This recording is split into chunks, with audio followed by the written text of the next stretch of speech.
আমাদেরকে অনেকেই প্রশ্ন করে মেসেঞ্জারে, হোয়াটসঅ্যাপে, ফেসবুকে যে হুজুর আমরা বিয়ে করেছি বাট আফটার গেটিং ম্যারিড আমাদের মাঝে ভালোবাসাটা খুব বেশি একটা ভালো না। বিয়ের পরে যদি আপনার স্ত্রীর সঙ্গে আপনার ভালোবাসার সম্পর্ক সুন্দর না হয়, মধুর না হয়, তবে পুরো জীবনটা একদম বিষাদময় হয়ে যাবে, বিষ হয়ে যাবে, অশান্তির জীবন হয়ে যাবে। তো কি কি আমল করলে আমরা আসলে ভালোবাসা বাড়াতে পারি?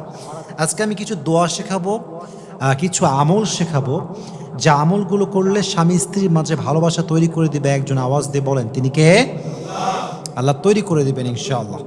এক নম্বর আমলটা হচ্ছে সবসময় একটি দোয়া পাঠ করবেন। দোয়াটা হচ্ছে সূরাতুল ফুরকানের ৭৪ নম্বর আয়াতটি হচ্ছে আল্লাহ তাআলা বলছেন, আমাদেরকে শেখাচ্ছেন দোয়াটা, রব্বানা হাবলানা মিন আজওয়াজিনা ওয়া যুররিয়াতিনা কুররাতা আ'য়ুন।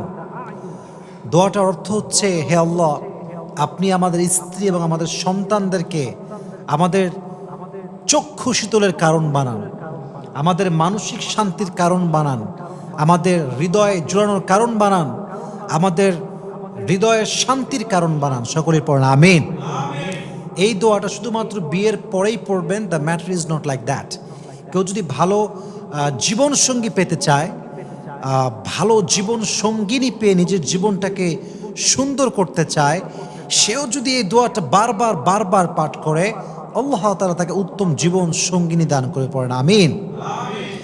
তাহলে আমাদেরকে দোয়াটা বেশি বেশি পড়তে হবে। রব্বানা হাবলানা, আমার শেষে পড়েন, সকলে পড়েন, রব্বানা হাবলানা মিন আজওয়াজিনা ওয়া যুররিয়াতিনা কুররাতা আ'য়ুন। এই দোয়াটা যে ব্যক্তি বেশি বেশি পাঠ করবে তাকে আল্লাহ উত্তম জীবন সঙ্গী দান করবে।